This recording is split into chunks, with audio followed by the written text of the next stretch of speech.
Welcome to NTD News Today. I'm Chris Beers. Here are today's top stories. Former President Trump heading over to Miami as he prepares for another historic arraignment slated for Tuesday. We'll bring you the latest from the courthouse, where security is being ramped up ahead of expected protests.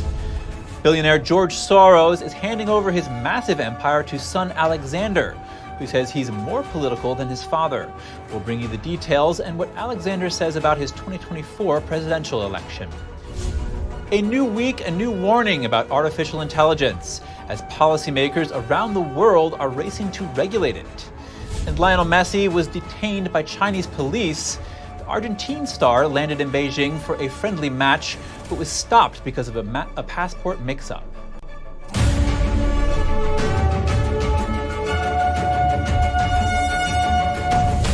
After being indicted for his handling of classified documents, former President Trump is heading to Miami ahead of his Tuesday court appearance.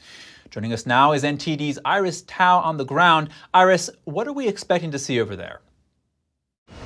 Good afternoon, Chris. So we're at the federal courthouse in Miami today, where Trump is expected to make an appearance here on Tuesday for his arraignment slated for 3 p.m. Eastern time. And what will happen here is that Trump will have the charges against him read to him by a judge in a courtroom. And according to the indictment document unsealed last week, we know that these charges will likely include allegations that Trump first willfully retained classified information about national defense information, conspired to obstruct justice, and made false statements.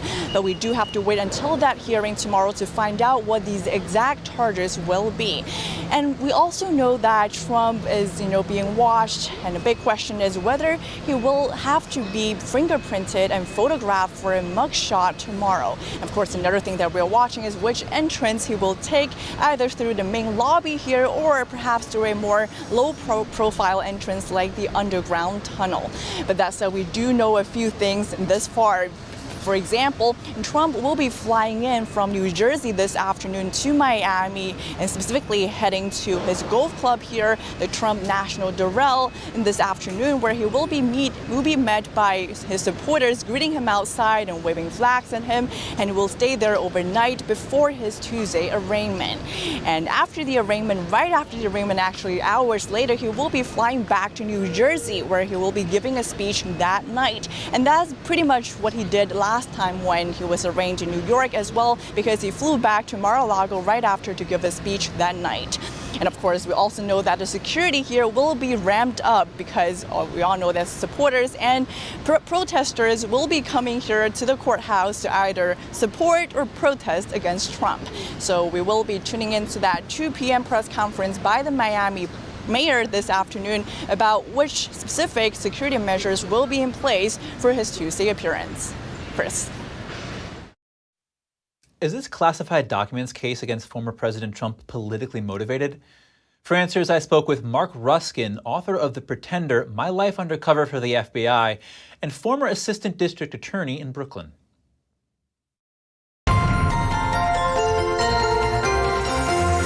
Mark Ruskin, thank you so much for joining us today. Thank you for inviting me. Glad to be here, Chris. Mark, by your estimation, is the federal government's case against Donald Trump politically motivated, or is the law being fairly applied here? Well, it's really too early to tell whether it's being fairly applied or not. I mean, we know that there have been situations now where classified documents have been unearthed in the private areas or residences or offices of either sitting president or former presidents. So the only way we'll know if it's being evenly applied is to see how it's applied in the cases of the other similarly situated executives and former executives.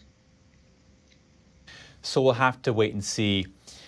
Donald Trump and his supporters have said that the special counsel in charge of this investigation is politically biased, anti-Trump. Why is that? Well, judging by this particular special counsel's background, it does appear that he's been operating more on along political lines, essentially pro-Democrat lines, over the past, over his career, actually. So, what would raise certain questions in terms of the question that you're asking is the rapidity with which this investigation was conducted and brought to an indictment. Now, if you compare it to the investigation that's being done by the special counsel who was ultimately appointed in the Hunter Biden and et al. Situation, it seems like this was brought at lightning speed by comparison, while the other one is being kind of slow-walked, or so it appears. So maybe we're seeing some signs of that kind of bias, anti-Trump. Can you give us any other examples of Jack Smith's, bias, like you mentioned? Well, his appointments over the years, seem to indicate that he's been appointed generally by in Democratic administrations. Now, that wouldn't necessarily be a problem if he applies the law and conducts an investigation in an objective manner. Prosecutors are allowed to have opinions. However, one thing which would raise certain questions is the way that he's referred to this particular indictment in terms of the crimes being particularly grievous crimes. So it seems a little surprising that a prosecutor would be characterizing the nature of the crimes in his public pronouncements rather than appearing to have the appearance of neutrality. A prosecutor has to investigate and bring charges, but not to appear to have a particular bias one way or the other. Mark Ruskin, former assistant district attorney in Brooklyn and author of The Pretender, My Life Undercover for the FBI. Thank you. Thank you, Chris. Thank you for having me. A woman-only spa must now admit men if they claim to be women.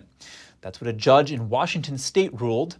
The judge says the constitutional rights of the owners, employees, and patrons of the spa were not infringed. This when officials ordered the spa to provide services to transgender women with male genitalia. The Christian owners of the spa say it was designed based on their spiritual belief that men and women should only be nude together if married. The situation started when a man who identifies as a woman complained to the state commission. He claimed the spa's policy was in violation of a state law against discrimination.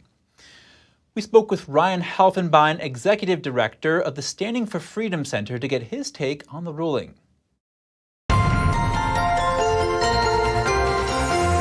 Ryan Helfenbein, thank you for joining us. Thank you, Chris. Ryan, how does this judge's ruling affect religious liberty in Washington state? Well, I mean, it's basically a complete infringement on our first liberties, on our constitutional rights. It's trampling on the rights of these spa owners. I mean, ultimately, when you look at the long-standing tradition, and when you look at the total of human reality, it is the burden of proof to say why transgendered patrons deserve the special classification or the special treatment. The burden of proof is really on the court to demonstrate why. I think the spa owners absolutely have had their rights violated, and I think ultimately this should go to the Supreme Court. Do you think it will? I think that it very well could. I think that there are organizations out there that would be ready to jump in and take on that suit. I mean, anybody like Alliance Defending Freedom or First Liberty Council. There are many constitutional conservative organizations that would probably be willing to aid and help these owners. Now, what are the broader implications of this ruling that we just saw? Well, I think that what is most scary about this ruling is the encroachment not only on political activism in our courts, affecting the judiciary and the rule of law, But I think that what it does is it ultimately undermines our entire constitutional system. We basically have two systems of justice. We have I believe that the LGBTQ plus agenda is really a religion and a political ideology masquerading as a new form of freedom. And it's overturning long-standing legal traditions in this country, and it should have no legal basis, honestly, when you consider the fact that anyone can identify with it as anyone else and then be certainly accommodated for in public. If somebody says, I want to be a biological female and I want to identify as a female, and then going into a spa like this, it's certainly a violation of the owner's rights. Now, as the executive director of the Standing for Freedom Center, you're basically on the front lines of the fight for civil liberties. What's being done to protect religious liberties in America right now? Well, I think the main focus is to ensure that we have the ability to say and to speak those truths that others might find offensive, that others might disagree with. We have to go and defend our first liberty, our right of freedom of conscience, freedom of assembly, freedom of press, and religious liberty, which is not just relegated to the confines, the four walls of a church, but actually is the ability to speak and proclaim those truths in the public square, in the public arena. We want to continue to promote that and to inform pastors, members of churches, young people. When you think about the Gen Z and the Gen Alpha generation that are coming up behind Gen Z, informing them of their first liberties and understanding what it is to be Americans. Ryan Helfenbein, Executive Director of the Standing for Freedom Center, thank you. Thank you, Chris. A new California bill would force insurance companies to cover gay men using surrogate mothers to have kids. To do that, the bill redefines infertility. The new definition would be a person's inability to reproduce without medical intervention and would classify gay men as infertile. The bill passed the Senate last month. One of its authors is State Senator Caroline Mennevar. In her words, it will ensure that queer couples no longer have to pay more out of pocket to start families than non-queer families. The California Family Council opposes the bill. They say it will further erode the father, mother, and child nuclear family. Coming up, the S&P 500 is now in what Wall Street refers to as a bull market. We have that and more just after the break.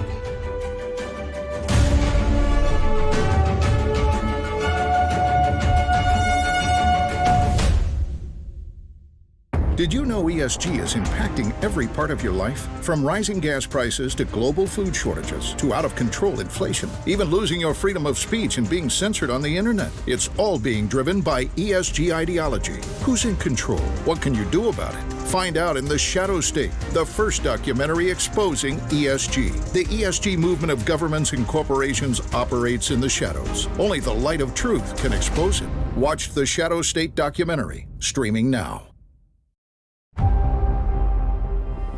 The homeless problem is getting worse, it's not getting better. Crime is getting worse, it's not getting better.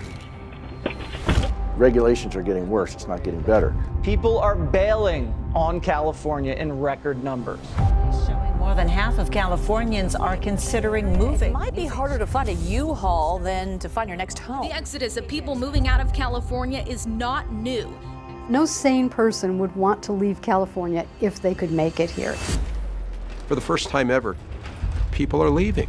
In 2020, California lost 650,000 people. Several high-profile companies have moved their headquarters. This place is going to sink. Watch, they already have high taxes. Our problems are man-made. All you have to do is pay attention. It's the money that's doing the talking, the California legislature. It can't go on forever like this. There's a lot of people that you would be surprised by their stories.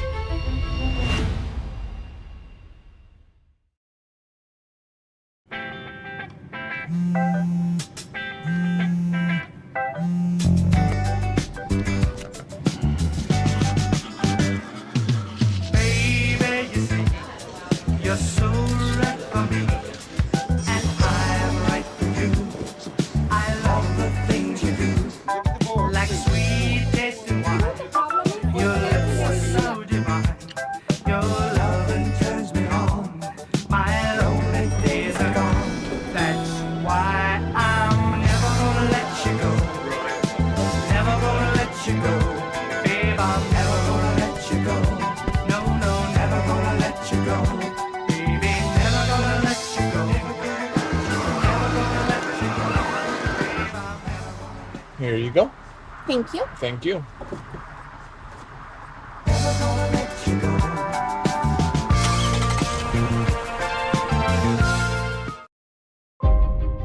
The lasting beauty of realistic oil painting. Brilliant, expressive, and inspirational. The 6th NTD International Figure Painting Competition. Guided by pure authenticity, beauty, and goodness. Invites you to join us on a journey back to traditional art. The Gold Award is $10,000. For more details, please visit oilpainting.ntdtv.com.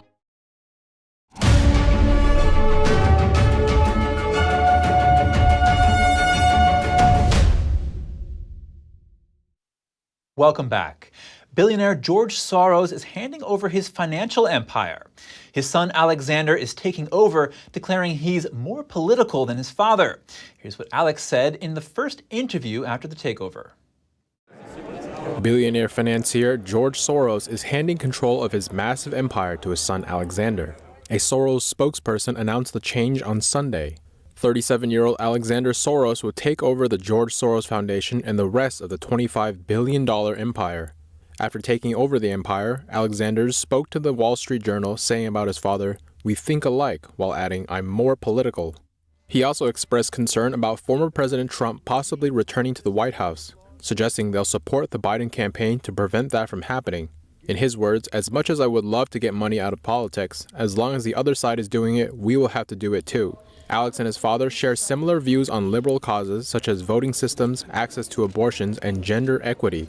On Tuesday last week, before the takeover, Alexander visited Vice President Kamala Harris, posting this picture with her. Senator Marsha Blackburn commented on the visit, saying, "It's laughable that the left wants you to believe that the Soros family has no influence in politics." George Soros, originally from Hungary, often got into spats with Hungarian right-leaning President Viktor Orban. Orban repeatedly accused Soros of influencing Hungarian elections, for example, in this 2017 interview. They will support publications, do propaganda, strengthen civil groups, and pay hundreds or thousands of people. By election time, they'll establish civil centers which will work like campaigning parties, meaning the Soros network has entered the Hungarian election campaign. Soros at the time said about Orban,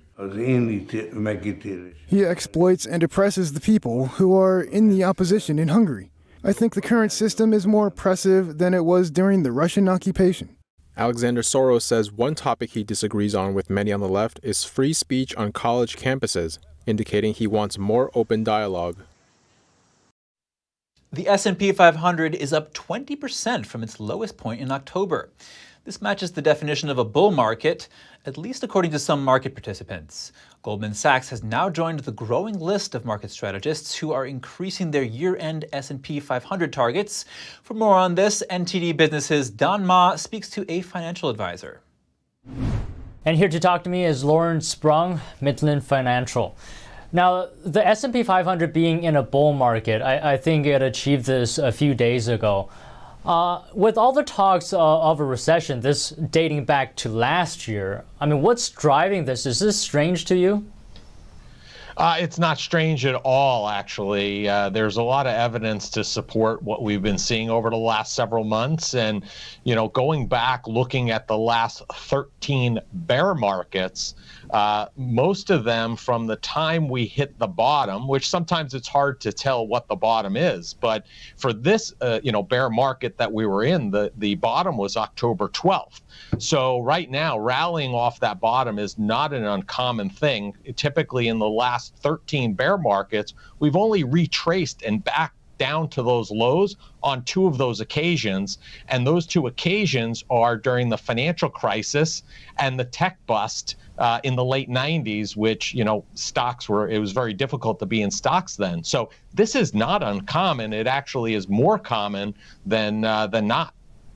I mean, how should we feel about this rally within the S&P 500? Are recession talks behind us now? Is no recession?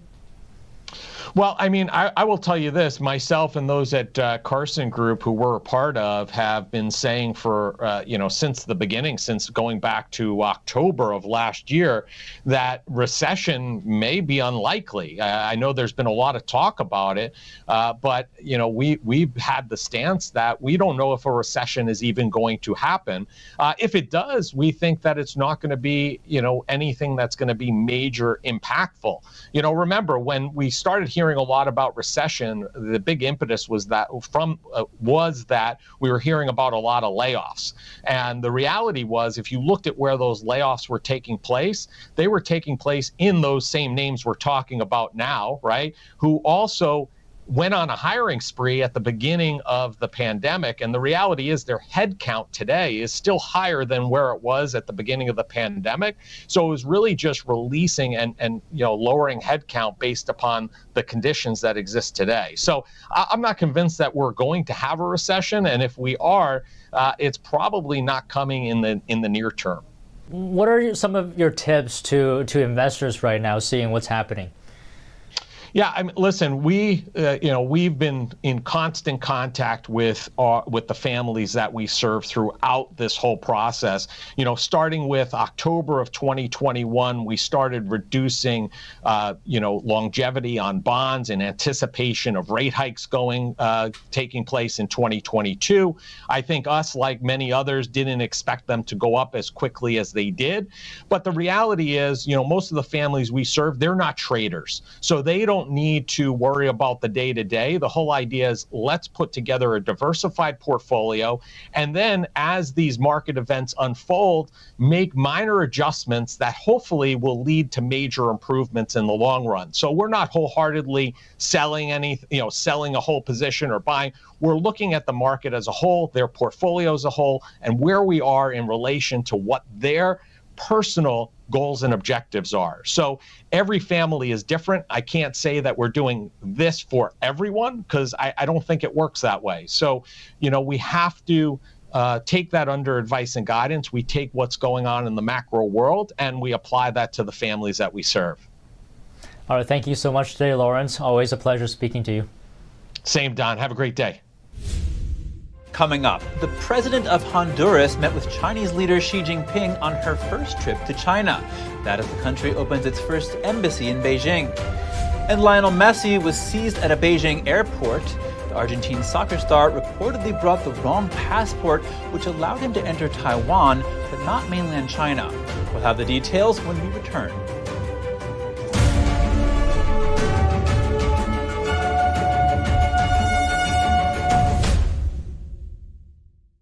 What does it mean to devote your life to the truth? Does it mean investigating communist subversion here in America? Does it mean exposing the deadly fentanyl crisis in the Midwest? Or spending late nights uncovering deep government corruption? Because at a time when America's traditional values are under attack, it's the responsibility of righteous journalists to uphold truth and tradition.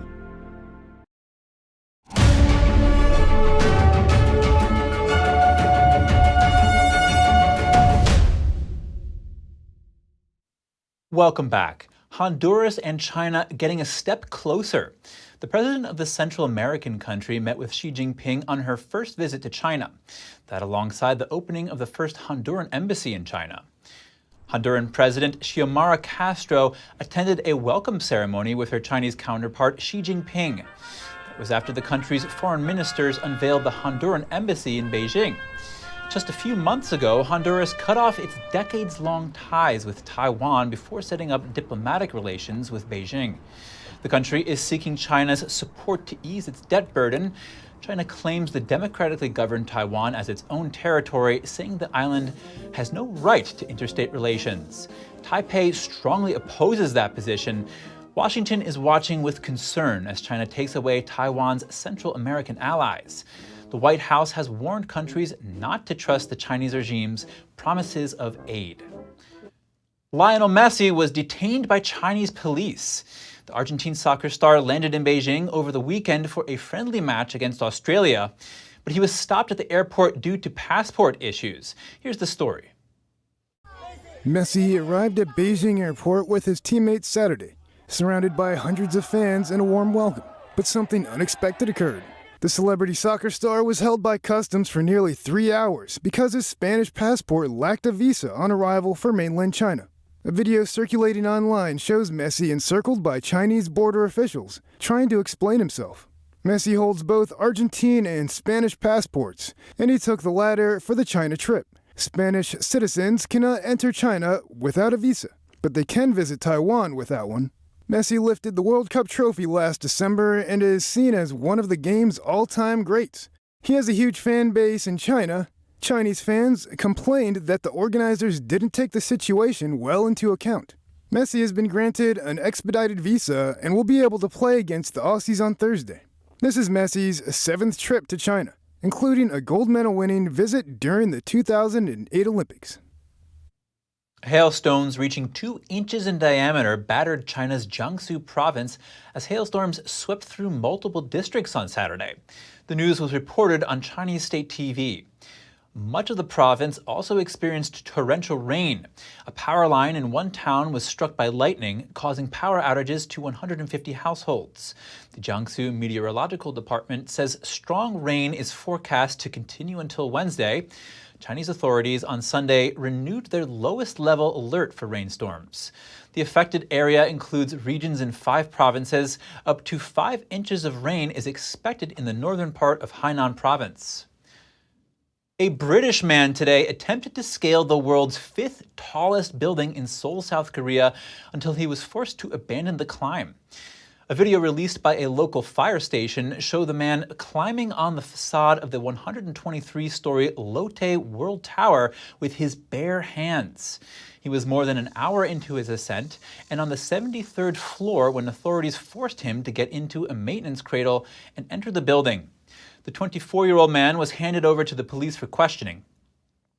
And if you have any news tips or feedback for the show, don't hesitate to email us at news.today@ntd.com. And a 3-time Italian prime minister passed away today. He also created the country's largest media company. Learn more about his impact.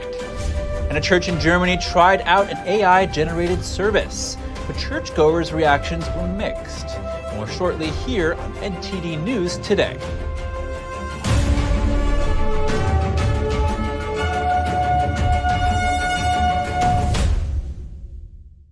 Shen Yun Creations, the streaming platform from Shen Yun, featuring world-class dance, past programs, and all original music.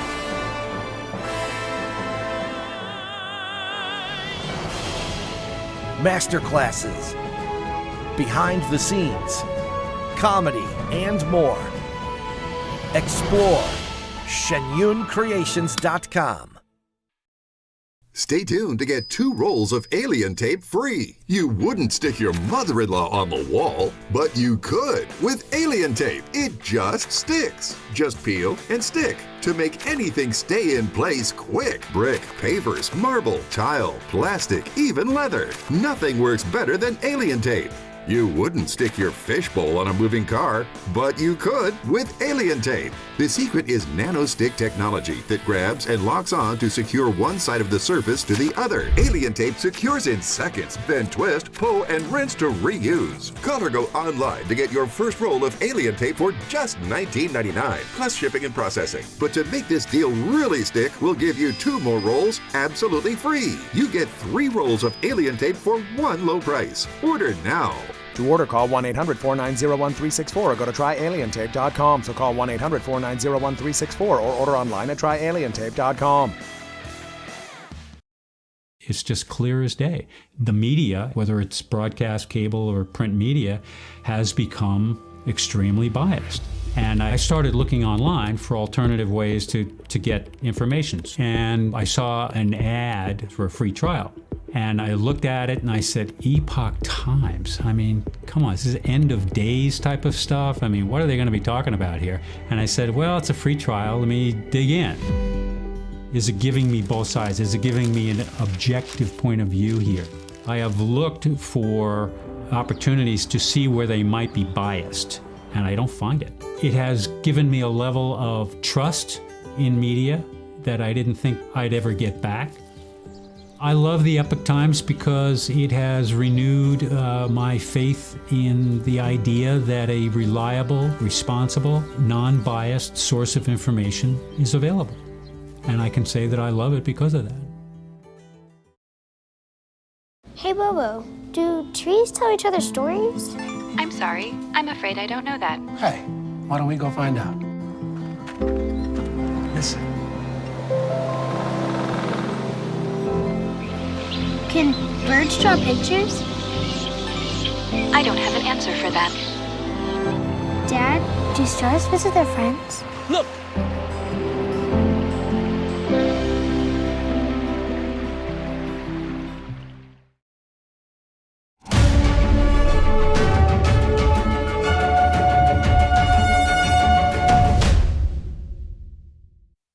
Welcome back. Former Italian Prime Minister Silvio Berlusconi died today at age 86. The four-time Prime Minister was also a billionaire who created the country's largest media company. Prime Minister Giorgia Meloni paid tribute to Berlusconi. Silvio Berlusconi was most of all a fighter. He was a man who never feared to defend his beliefs. It was that courage, that determination, which made him one of the most influential men in Italy's history. Berlusconi was admitted to a hospital in Milan on Friday. He suffered from chronic leukemia, heart ailments, and prostate cancer. A one-time cruise ship crooner, Berlusconi used his television networks and immense wealth to launch his long political career, inspiring both loyalty and loathing. To admirers, he was a capable and charismatic statesman who sought to elevate Italy on the world stage. To critics, he was a populist who threatened to undermine democracy by wielding political power as a tool to enrich himself and his businesses. The longest-serving Italian premier counted Russian President Vladimir Putin as a friend and was known for his girlfriends who were decades younger. His Forza Italia party is part of the current right-wing coalition, although he held no position in the government. Ukraine said it has liberated 4 villages after it acknowledged over the weekend that the long-awaited counteroffensive had begun. But Russia said their troops have largely held their ground. Ukraine said on Monday its troops had recaptured a 4th village from Russian forces in a cluster of settlements in the southeast. At first, the enemy resisted, tried to repel our attack with artillery. We managed to take initiative into our hands, and slowly, house by house, we started to recapture the village. Kiev said on Sunday its forces had liberated 3 villages in Donetsk. Ukraine's capture of the villages in a matter of days is its most rapid advance for 7 months, though it's still short of a major breakthrough of Russia's deep offensive lines. The claimed advance adds up to just 3 miles in total, still 60 miles from the Azov Sea coast. Meanwhile, Russia's defense ministry said on Monday it had repelled attempted offensives by Ukrainian forces in the Donetsk and Zaporizhia regions. A local official said on Monday water levels in the Kherson region had dropped to 10 feet from Thursday's peak of 18 feet average. Drone footage shows most of Kherson remained inundated following the destruction of a strategically important dam in southern Ukraine.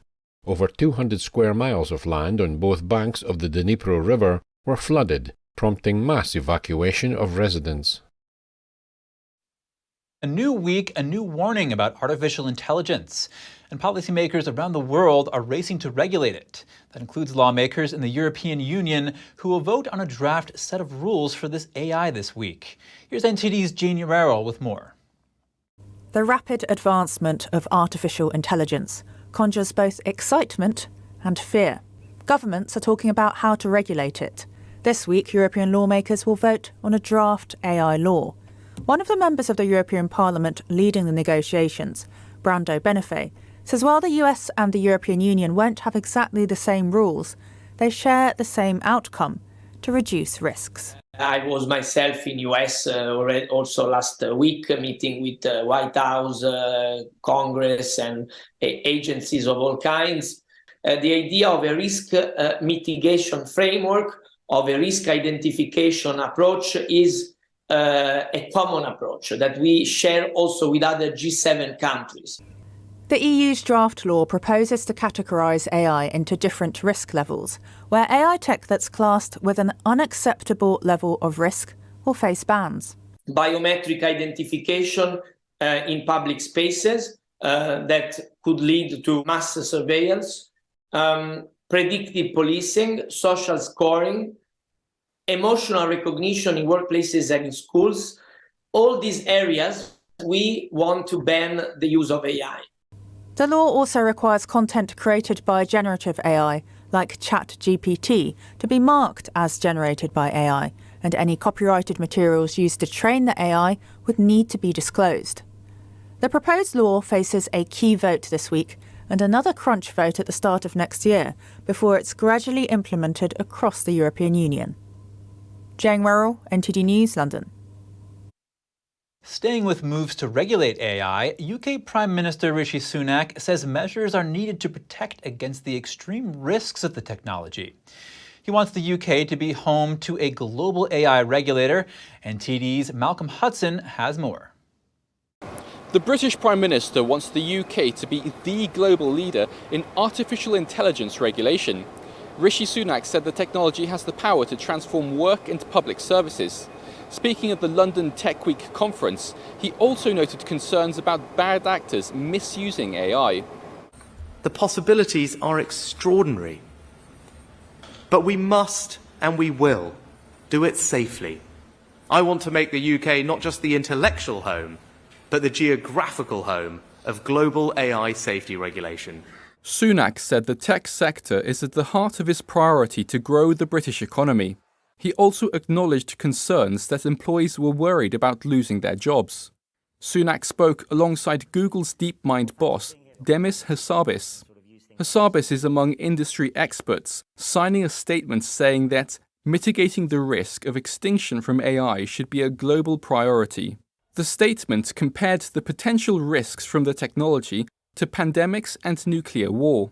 During Sunak's visit to Washington last week, President Joe Biden gave his backing for Britain to host an AI summit in the fall. It will consider the risks of the technology and discuss how they can be mitigated through internationally coordinated action. Malcolm Hudson, NTD News, London. Artificial intelligence in action. A church in Germany recently held an experimental service generated by AI. The 40-minute service, which included sermons, prayers, and music, was created by AI chatbot ChatGPT and a theologian from the University of Vienna in Austria. I would say about 98% comes from the machine, generally speaking. And what we are going to experience today is an effort of us as human beings to stay out of the creation of the church service. The service was led by 4 different avatars on the screen, 2 young women and two young men. They preached about leaving the past behind, focusing on the challenges of the present, and overcoming fear of death. The event drew such an immense interest that people started lining up outside the church an hour before it began. Churchgoers burst out laughing when the AI-generated avatar used platitudes. Some said they found the service not personal enough and lacking emotionality. After the break, the Vatican Museum recreates a historic pharmacy once run by nuns, complete with historical containers, glassware, and other items. We'll take you there. And a stunning work of art, a room in a Russian palace is decorated entirely with amber. Stay tuned for more on the restoration when we return.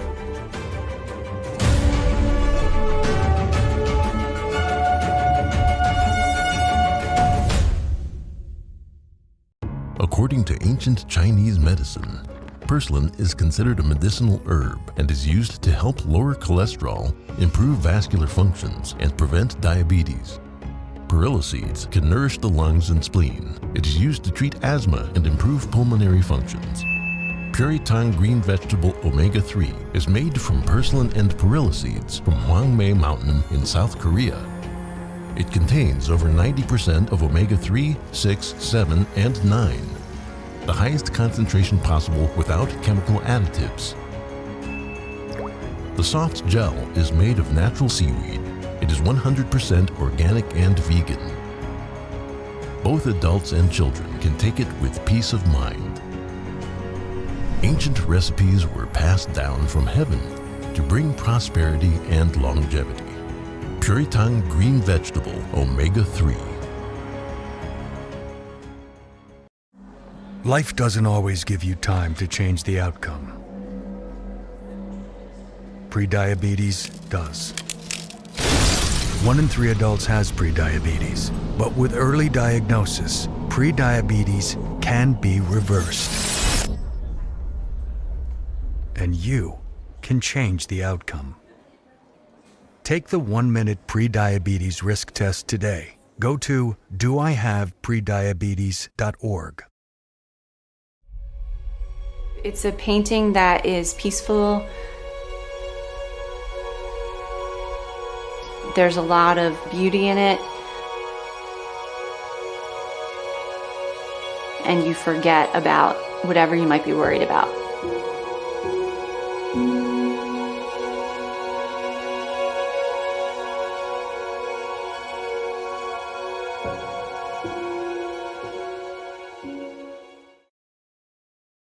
William Bouguereau's staggering work, both in quantity and quality, numbered over 800 exquisite paintings during his lifetime. Bouguereau was the most famous artist in all of France, possibly all of Europe. These are emotionally powerful works, amongst the most powerful in art history. 我第一次看到就是布格罗的画的时候，我就感觉到非常的震惊。我觉得哇，居然有人画到这么的完美，所有的一切都无可挑剔。In this episode, we'll investigate the talent of a genius and a true master in his field who was first highly praised and recognized, but later destroyed. What was it about him or his art that made an entire society turn against him and banish both his name and his works?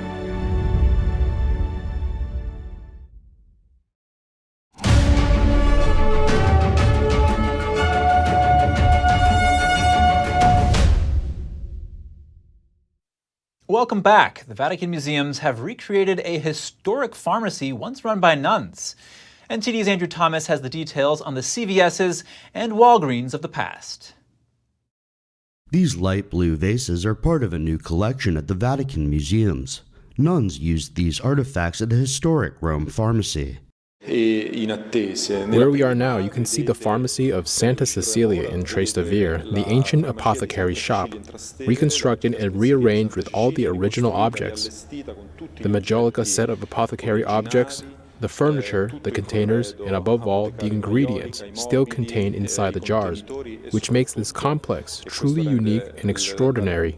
Ingredients such as animal bones and tools that were used to make medicines fill exhibits. Containers, glassware, and other items dating back to the 17th century have been preserved. This transfer froze the still operating pharmacy in time, so much so that we find containers, crockery, glassware, objects from the first decades of the 17th century, when Cardinal Paolo Emilio Sfrondati invested in the new supply of goods to the Benedictine monastery, and objects from the first decades of the 20th century. Many of the glazed objects were made by master potters. The craftsmen used kilns and workshops owned by the monastery itself. Ceramic saucers inscribed with the initials of nuns were used to prepare a range of medicines. They were then preserved in vases, drawers, and bottles. The cobalt blue painted Majolica collection with the inscription on the front of the vases containing the name of the medicine. Another exhibit houses the entirety of the Vatican's collection of medieval and modern ceramics for the first time. 1,000 years of Italian ceramics are represented here. What we have behind me is one of the most probably empathic collection, the Renaissance collection of dishes and ceramics.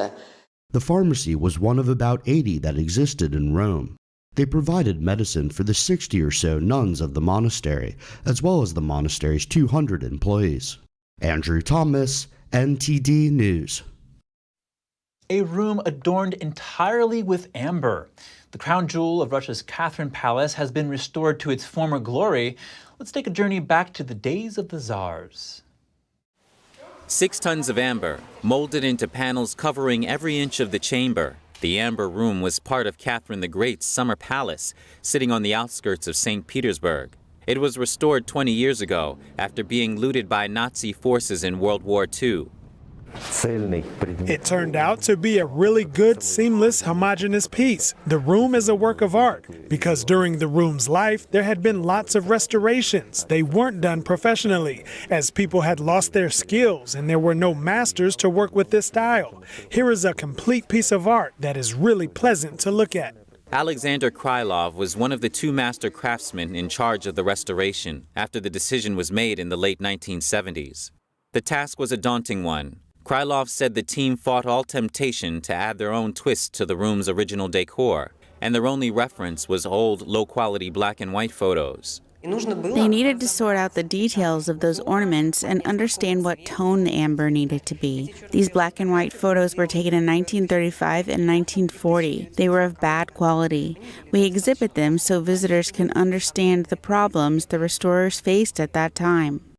There remained a point of contention: to take the chance and change the hue of the amber artificially, or to leave it as it darkened naturally over time. There were people who were against changing the amber's color. Some of the scientists said that there was no need to tint or color the amber, that it should be left as they cut and processed it. They said the panels should be kept light as they would darken over time, but that would have gone against the historical truth.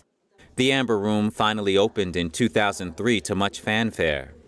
Russian President Vladimir Putin welcomed a host of world leaders for the occasion. And finally, one of the leading international competitions held by New Tang Dynasty Television, the 6th International Figure Painting Competition, has provided artists around the world with a global stage. The closing date for entries is the 15th of this month. NTD has conducted an exclusive interview with the jury chair, Professor Kunlun Zhang, to share the cultural significance of this international competition. After 4 years, the NTD International Figure Painting Competition has returned. The competition is centered around the theme, Pure Truth, Kindness, and Beauty. It requires participants to use the traditional realistic method to complete their entries so that human society can return to the orthodox art form that was passed down by the divine culture. This is the purpose of the traditional culture handed down by divine beings. God not only created humans in his own image, but also established standards for human behavior and culture, so people can return to their original home in paradise only by following the traditions and the path of the traditional culture passed down by divine beings. Throughout the history of human art development, artistic works have had a direct effect on the social atmosphere and people's values. Professor Kunlun Zhang also pointed out that the artist's moral quality will influence the message and value of the piece, along with viewers' aesthetics and mindset. One modernist artist who is very famous used realistic approaches to present modern ideologies. Many museums are holding art exhibitions or making collections of his paintings.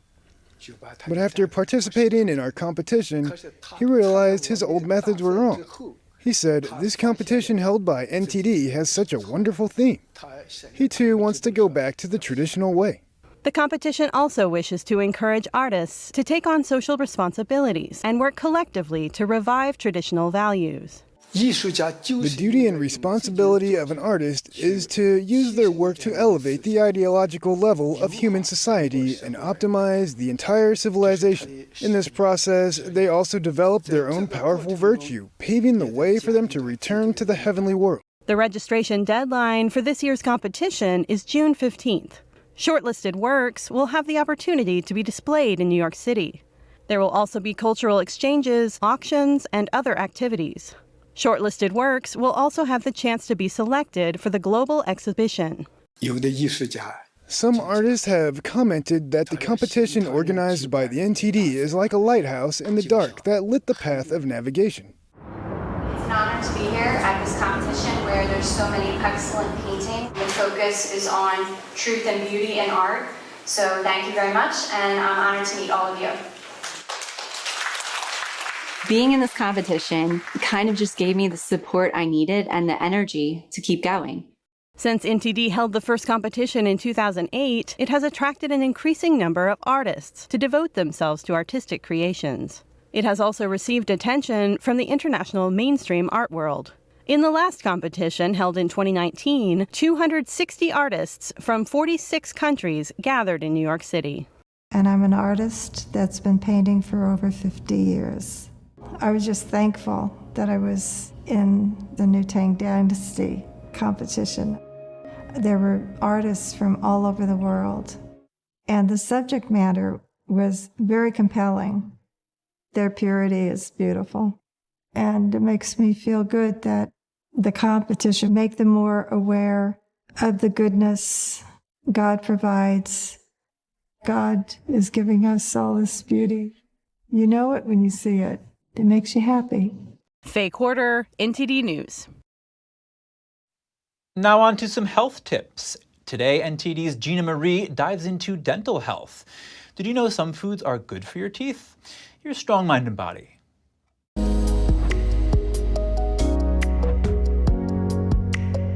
Teeth are one of the first things that someone notices when you smile, talk, and eat. Fortunately, there are tasty and healthy foods that can help you to keep a sparkling set of teeth. Number 1 on the list is cheese. Cheese contains calcium and is great for strengthening teeth. It also contains milk protein, which can help to control the loss of minerals from tooth enamel. Eating cheese also increases your pH. This lowers the risk of tooth decay. Yogurt with no added sugar strengthens your teeth and is good for your gums. Yogurt contains good bacteria which may reduce the chances of cavities and protects tooth enamel. There are also many cultured non-dairy yogurts available. Broccoli, spinach, kale, and other leafy green vegetables are great. They have a lot of minerals, fiber, and calcium, which is often more absorbable than the calcium in dairy. Kiwis contain a lot of nutrients and few calories. They have a lot of calcium and protein, which helps to strengthen your teeth. Those minerals and kiwi's high fiber content are great for saliva. It can reduce acid harmful to your teeth. Did you know that you can eat the skin of kiwi too? That makes it even more nutrient dense. Avocado has vitamin C, vitamin B5, potassium, and prebiotic fiber. This nutritious fruit is a must for your oral health. It contains many vitamins and proteins that can benefit tooth enamel and strengthen your teeth. Avocado can help you to avoid damage from acidic foods and cavities. That nice sound you hear while you take a bite of carrot is fiber. Fiber helps you to increase saliva and flush bacteria from your mouth. Also, carrots have vitamin A, which is great for your teeth and helps to whiten them. Just like the carrots, celery has fiber and water content. They help produce saliva to wash away bacteria while massaging your gums as you chew. Carrots and celery also have nutrients to strengthen your eyes, liver, and teeth. Just like the leafy green vegetables, almonds have a large amount of calcium and protein. These nuts are full of antioxidants and vitamin E, which can help to strengthen your teeth. An apple a day keeps the doctor away and also the dentist. If you love apples, then you just found another reason to eat them. Apples have plenty of fiber and water content, and their crunchy bite strengthens your gums.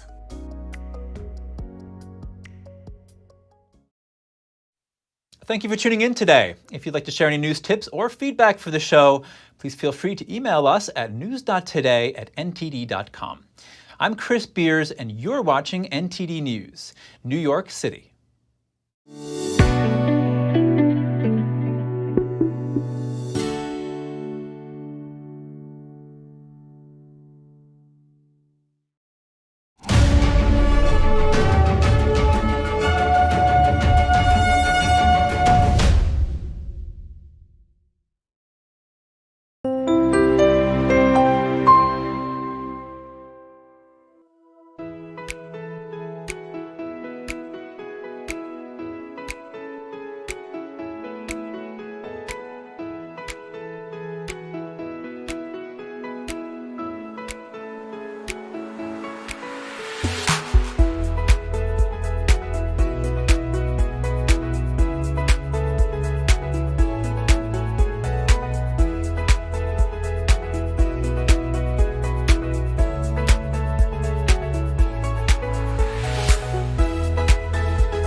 Thanks for watching us on YouTube. Did you know YouTube only keeps selective videos on its platform? So if you want to make sure you get the full picture, just subscribe to our newsletter.